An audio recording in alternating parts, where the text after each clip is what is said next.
Hey guys, coming at you today with a delicious, savory recipe. A soft and fluffy keto pizza roll without using fathead dough. So, let's get started.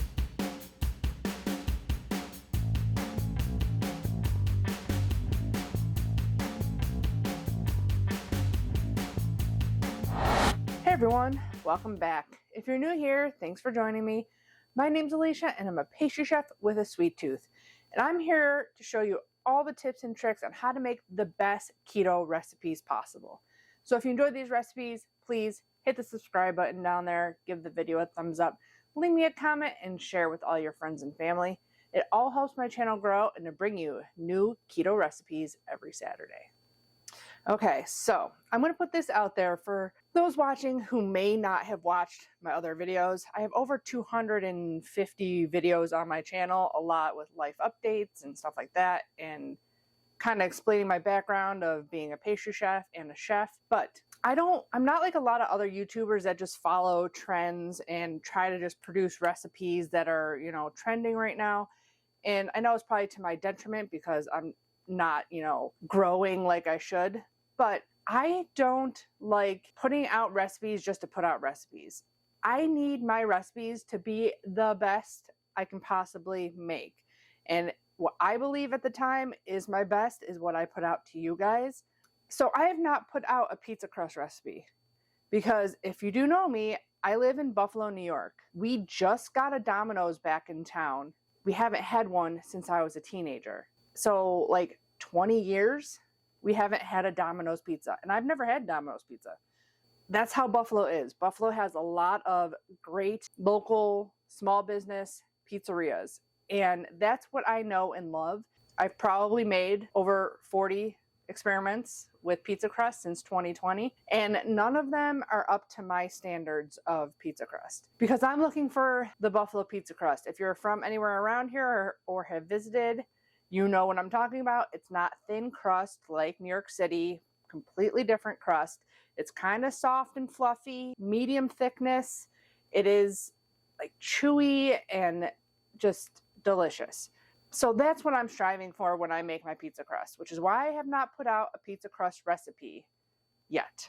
But I'm bringing you this recipe today because it has been a great seller to my customers. They are coming back for more. So that's why I felt it was a recipe that I was going to bring to you guys, because if I have repeat customers coming back to me, that means it's good. Not just I think it's good, which I do, but it's not what I think pizza should be just because, I want my traditional pizza crust, but it's in roll form, so it doesn't have that expectation of like a nice slice of pizza. It is delicious, and I eat them on the regular, but you can use this as a pizza crust. I just don't think it's up to my standards. So I'm making it into pizza rolls, which are cute and little portion sizes that are perfect for just one or two for dinner or, to have for a party or something like that. So let's get into the recipe portion. So I have a couple things already weighed out here. I have 1 cup of a low carb milk. You probably could just use water instead, but why not give a little bit of extra fat protein from a coconut milk instead? And it doesn't really alter the flavor that much. And it's less than 1 carb for a cup of unsweetened coconut milk. I already have a stick of butter here, 4 eggs. We just got to get our dry ingredients ready. And then I got to explain what we're going to fill this with. So I'm making a pepperoni pizza today. Now in Buffalo, we love our cup and char pepperoni, but because that needs to be cooked, I'm not using that for this recipe because this is going to be on the inside of the pizza roll. So I'm using this one right here. It's 0 carbs for 15 slices. We're putting 2 slices in each roll. You can use any pepperoni you want. For the sauce, it's kind of important to control the liquid that is going into the roll. So instead of using like a jar marinara, which you can do, I know Rayo's has one, there's a couple other ones on the market, I just use tomato paste because I can control how much water I put in it. So for this 6-ounce can of tomato paste, I use 8 ounces of water. And this will get you 4 batches of my pizza rolls because it turns out to be almost 16 ounces of spices, water, tomato paste, all that stuff in the container. So I have one more portion left pretty much. I will have up on the screen the spices and everything that I put into my pizza sauce recipe. Like I said, you can use a jarred version. I would say if it has a lot of liquid to it though, I would maybe think about reducing it on the stovetop. Because like this is how much thicker this is than like a jarred pizza sauce. It's much, much thicker. So it's basically a paste that we're using to fill our pizza rolls with. And then yes, it's not super saucy. So after I toast these, I dip them in a little marinara, or I do ranch. People here hate ranch. They do blue cheese. But that is my suggestion for pizza sauce. These I get in bulk at BJ's, and it's just nice to have on hand to make like a quick tomato soup or a pasta sauce or a pizza sauce. So that's what we're using for our sauce today. And then this dough recipe derived from my cinnamon roll recipe. I have gotten some tips and tricks from subscribers and from Lindsay, who has a keto channel. She made my cinnamon rolls and I watched the video and it was informative. She had some tips and tricks on working with the dough. It is almost exactly like my cinnamon roll dough recipe, except for I minused the sweetener from a half cup to a quarter cup. I didn't realize how big a difference that would make. So if you are making my cinnamon roll recipe, I believe I said you could minus the sweetener a little bit. I would add more bamboo fiber in order to make up the difference of sweetener, because I was trying this recipe without adding extra anything and just minusing the sweetener. And I thought it was the salt I was adding or the spices I was adding or doing this or doing that. It turns out it was just not having enough granular sweetener to make the dough workable. Because this dough, if you made my cinnamon rolls, is pretty sticky already. So when I was messing with the recipe, it was making a bigger mess, like trying to figure out why my dough was like super runny and sticky. It was because I minused the sweetener. So if you want to minus the sweetener even more, you're going to need to add more flour to your dough.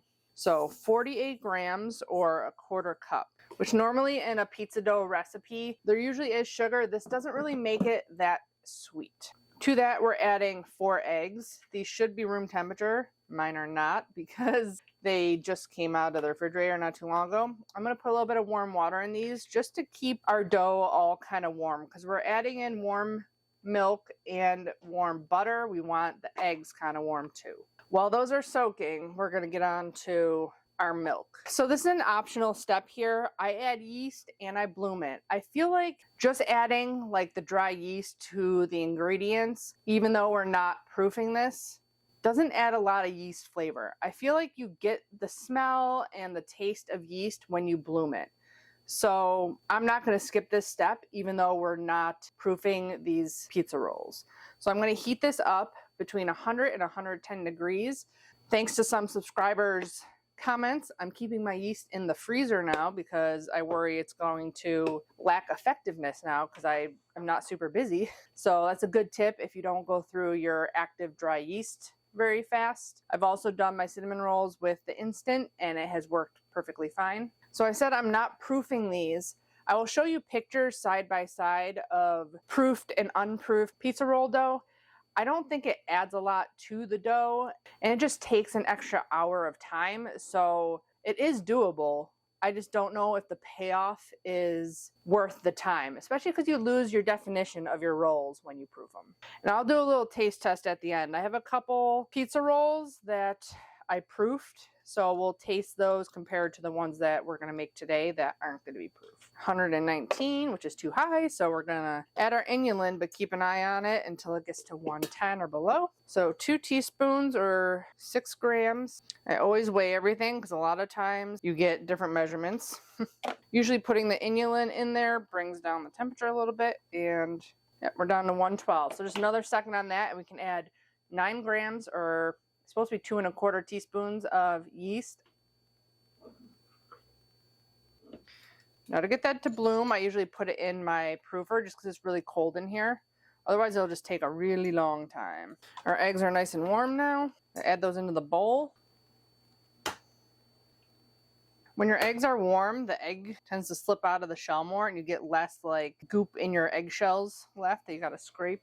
That's another nice thing about it. So we're gonna just whisk this a little bit just to get the granular sweetener dissolved as much as possible. And while that's going, you can get your dry ingredients ready to go and your butter melted. I'm gonna put up on the screen here the dry ingredients. They are the exact same as my cinnamon roll, except for we're adding extra bamboo and some spices to make it a pizza flavored dough.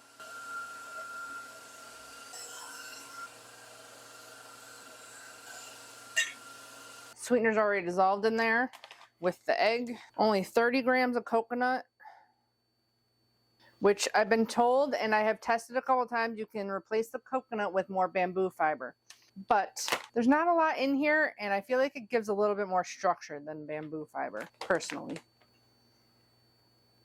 Now, if you watch my cinnamon roll recipe, you know about the xanthan gum that I was using from Walmart. It seemed to be like 3 times the strength as regular. I even bought, this is Anthony's now, and it's still stronger than the original xanthan gum I was using. So I'm done buying like new brands because I just keep getting more xanthan gum that's different from everything else. So if your xanthan gum is regular, which I don't know how you can tell, because I tried doing a test with water and they all looked the same after I added the same amount of water to all of them. So there was like no way, I was trying to test to see if there was a way you could know how strong your xanthan gum is, but I didn't get anywhere with that because they all just looked the same. I'm adding, I did this yesterday with Anthony's and I did 2 teaspoons of xanthan gum and it worked perfectly. It seemed to be still a little bit stiffer than my original cinnamon roll dough. It was easy to handle, but still not super thick. It was still a little sticky. So that's what you want. The more xanthan gum you add, like if it's stronger, I feel like it gets a little bit tougher after it's baked. So that's why I'm minusing and not just doing the whole tablespoon of xanthan gum, even though it would make the dough easier to work with. Now my baking powder is not like the usual double acting baking powder. So again, that might be something that differs in your recipes, but I'm using a tablespoon of aluminum free and no cornstarch baking powder, because I try to stay away from corn in the bakery because that is an allergy of some. So this one has cream of tartar and white rice flour instead of cornstarch. And it's not the first ingredient like most. And then the last ingredient is the beef gelatin, which I feel like it gives a stretch to this dough. I've tried a pizza crust recipe so many times using different gelling things, and I still have not come up with something that I love. I've gotten close, like they taste good and they're edible, but they're not giving me that chew I want. So I'm going to keep experimenting and hopefully I'll be able to bring you a crust recipe that I am happy with. So I just looked up also that beef gelatin has a certain gelling power that's a little bit higher than the unflavored pork gelatin. So if your dough is really sticky and not like coming together like a gel, it might be because I'm using a grass-fed beef gelatin instead of an unflavored pork gelatin. Lots of science in baking, and I wasn't the best at school for sure. But that is all our dry ingredients for our dough mix. So this would be basically the cinnamon roll dough, same as, except for the extra bamboo fiber. We're just going to add some seasonings and spices to this. This is salted butter, but I'm going to add a little bit extra salt to our dry ingredients, some garlic and oregano. So half teaspoon of salt of your choosing. I have Himalayan pink sea salt here. Oregano is the predominant flavor in pizza. And then I'm just going to do a half teaspoon of garlic. I love garlic in everything. That's it for the dry ingredients. Nice bubbly yeast. And pour our butter into the eggs, then this into the eggs, then add our dry ingredients.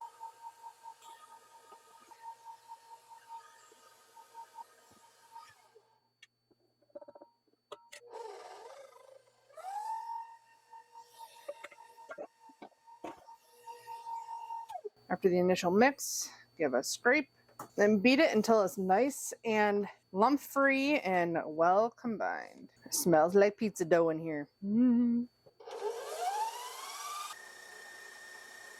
Okay, that should be good.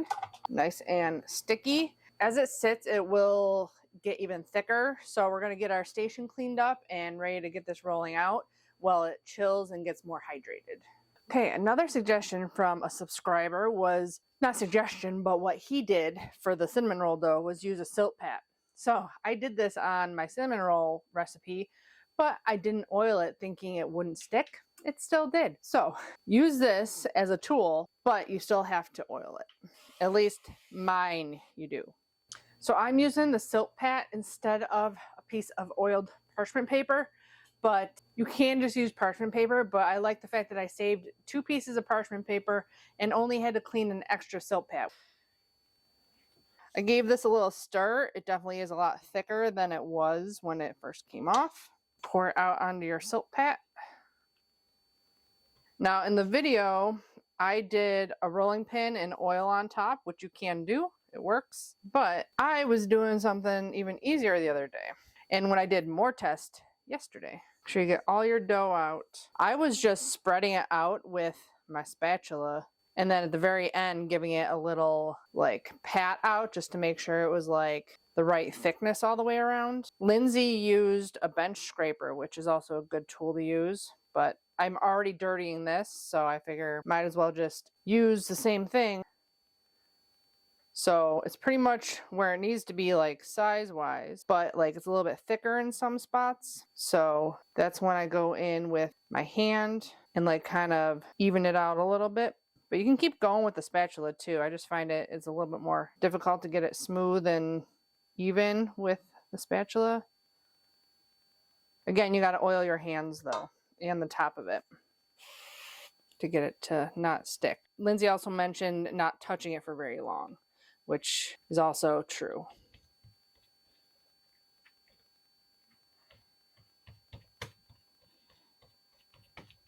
There we go. That looks pretty even to me. I'm doing it the same size as the cinnamon rolls, but I'm going to chill this for 10 minutes. This is when you can get your sauce done, your pepperonis out, and your cheese. So that's what we're going to do while this is chilling. It definitely stiffens it up because the butter in there hardens a little bit. Okay, so for the mozzarella, I did use a pre-shredded mozzarella.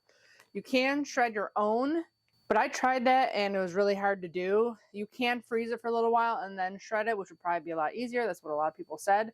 But I just hate going through the trouble. And when I'm in the bakery, I need to get things done really quick. And I've been making a batch of these every single time I have a show because people have been buying me out every time. So I don't have the time to do that. A quarter cup of this or 30 grams is 1 carb. And we're using 8 ounces. So this is going to be 8 carbs of the total carbs in this pizza roll. And I buy the whole milk mozzarella. It's less carbs than the part skim.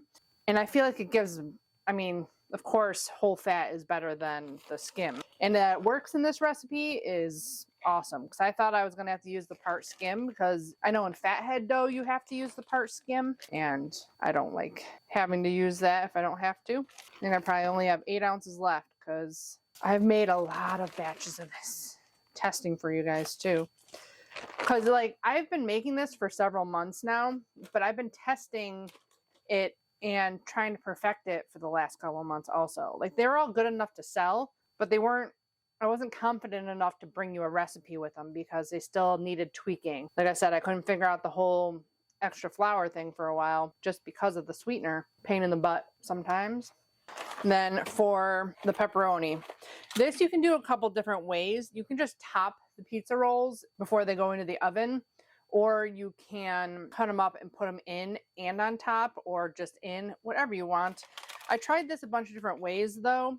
If you're gonna put them in, either do it the way I'm doing it here, or chop them up really small and sprinkle them on the inside. Because the way I'm doing this is a little bit different than how I did my cinnamon rolls, but this works out perfectly for the pizza rolls. So I'm going to show you this technique today. Okay, I got 24 pepperonis here. I'm going to slice them in half.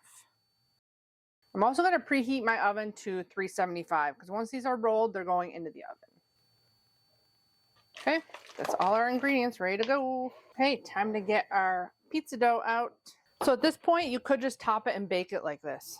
And it'll work. I might do like a little bit thicker around the edges for like a crust. That's how I've been testing it. I've been doing it into squares just because it's easier to fit on these. Take it off your tray and then spread this on. Just leaving a little bit up there for it to kind of press together when you go and roll it. So this isn't a ton of sauce, but like I said, you don't want to put too much liquid in these. You can always dip in a little bit more sauce too. And then you're going to top with most of the cheese. You can save some to top each roll with too. 8 ounces is a little bit much for the inside. Make sure you get it all the way to the bottom. That's your inside of the roll. Okay. And then if you're doing it this way, like I said, you can do little tiny pieces or just do it on top, but I'm going to slice these individually and roll them up. So 6 about halfway, next 6, 3, 4, 5, 6.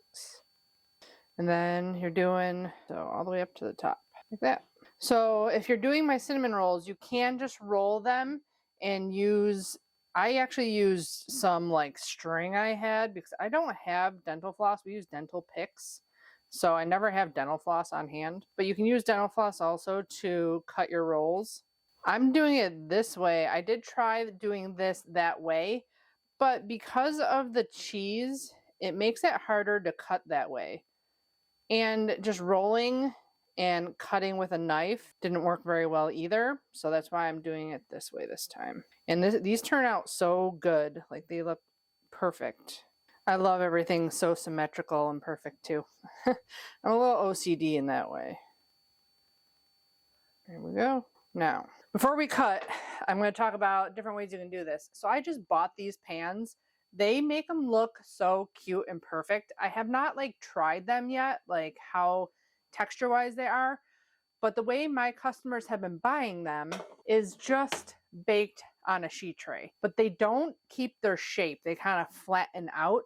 So I'm going to try a little trick here to see if I can make a difference with that, because some of them stay kind of puffy and I like how they look when they're a little bit more puffy. So we're going to try something, but I'm going to bake 6 on here and 6 in my muffin pans, and we'll do a little taste test to see, you know, which one's better.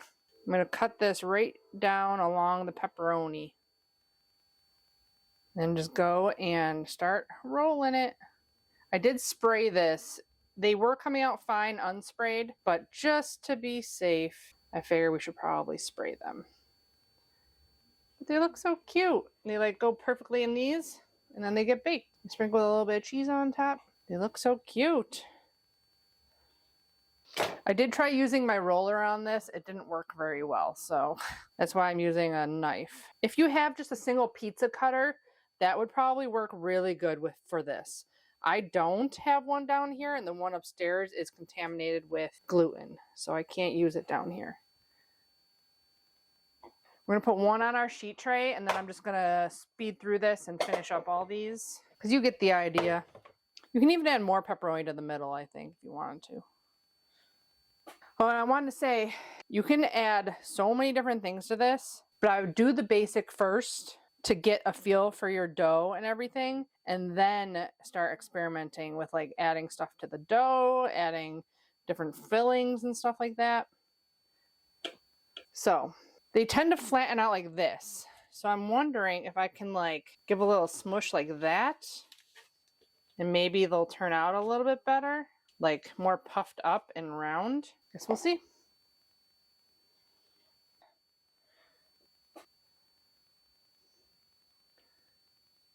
Yeah, this is what I wanted to do. I wanted to like kind of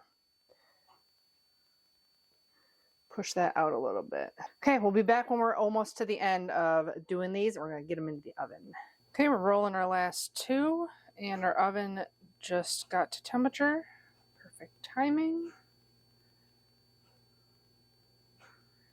That last one looks a little fatty. There we go. Make sure you get all your cheese all counted there. Okay, we're going to pop these into the oven. They take about 16 minutes in my oven. I would keep an eye on them. All ovens are wildly different. Like the one upstairs is like crazy different than the one down here. And then this one compared to your ovens, compared to Europe ovens, all very different. So always keep an eye on your baked goods if you're making it for the first time until you know what's going to happen and how long it's going to take. Don't just set a timer and forget about it. So I'm going to set a timer for 8 minutes. They didn't do too much different.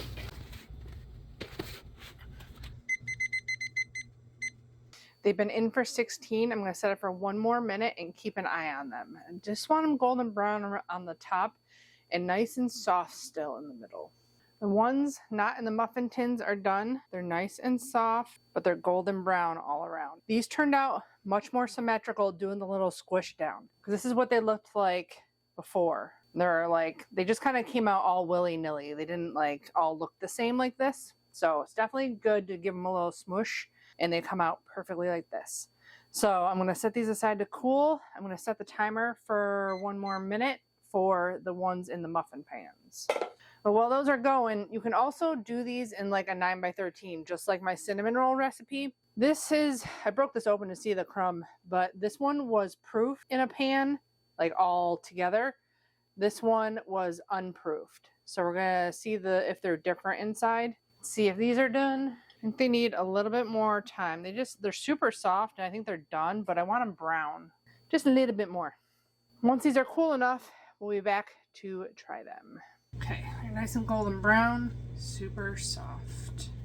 Okay, they've been chilling for a while. I also wanted to mention, if you do a 9x13, definitely spray and parchment it, because these stuck like crazy to the pan I used. Parchment, spray. I did spray them, but I didn't parchment them, and they still stuck. So, parchment your 9x13. We'll do the least pretty one. These guys out. It's gonna be very soft. Woo! Very soft and squishy. I love these muffin pans. It came in a pack of 2. It'll be linked below on the Amazon link. I'm not sure if I'm going to do my cinnamon rolls in these or not, but if you proof them, they're going to look like that. They're not going to be like super like defined. I'm actually going to put this one into the oven and warm it up a little bit because it's cold. And I'm going to put these in there too. And then we'll come back and taste test them while they're all like kind of warm still, like room temperature, because I feel like doing them cold gives them kind of a disservice. The best way is to eat them right away, obviously, but if you're keeping them, I would refrigerate them, and I've been putting them just in a toaster oven for like 5-10 minutes and just getting them warmed through, and they taste just as delicious the next day. Be back when those are warmed up and we can try them all against each other and see if it's really worth proofing them or not. Okay, they were in the oven for just a couple of minutes. So this is proofed pizza roll. And this is the unproofed one that we just did. So I don't really see too much of a difference. Thinking actually the unproofed one is a little bit more fluffy than the proofed one. So maybe our structure doesn't hold up to proofing with the spices and stuff in there, because I know my cinnamon roll looks more like this when it's proofed. So it might just be our ingredients, which is why I'm not getting the chew I want on my pizza crust, I think, because it just doesn't seem to proof the same as the cinnamon roll dough. And we'll try this guy. These, my mom tried, and she said it's just like her mom used to bring home from the bakery that she worked at. Reminded her of those from when she was a child. So these are mom approved also.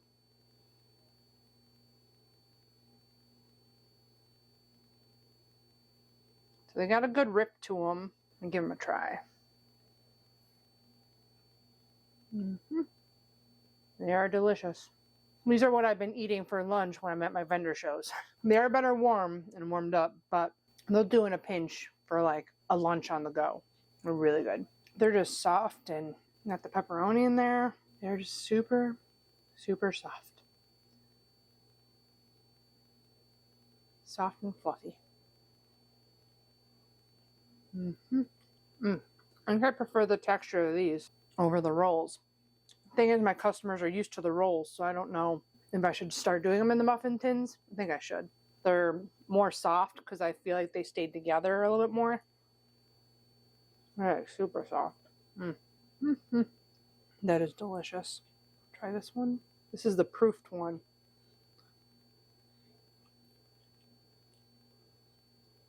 Still super fluffy. That's good too. Oh. They are pretty similar in texture, I think. This is the proofed one.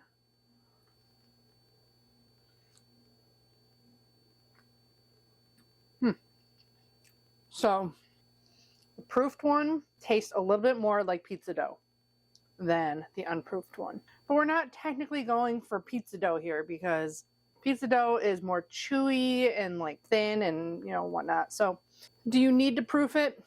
I don't think so.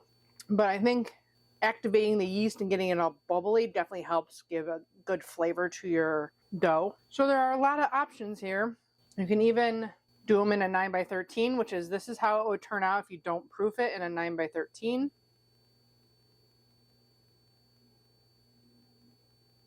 Still super fluffy. And then this was already cut, so maybe a little bit less fluffy, but again, I think it's because I heated these up already. So I don't think you need to proof them. I forgot to mention the carb count on these guys. One of these big muffins is 3 net carbs. If you use all the same ingredients, the same tomato paste and everything that I use, it'll be 3 grams of net carbs. So 2 of these would be enough for a meal pretty much, or 1 in like a side salad was what I've been doing for like a meal if I'm at home and we need something quick to eat, but not too shabby for a meal. 6 carbs if you eat 2 of them. I hope you guys enjoy this recipe and try it out for yourself. Let me know in the comments below what you end up doing, how they turn out, etc. You can tag me on Instagram at Keto Upgrade Chef with pictures of your creations. Also on Facebook at Keto Upgrade, you can tag me in pictures and stuff. I'd love to see what you come up with. Don't forget to check out the Amazon links and the blog link to the full recipe in the description box below. Give the video a thumbs up if you enjoyed it. Subscribe if you haven't already. And as always, I'll be back with more keto recipes. Bye guys. Happy keto baking.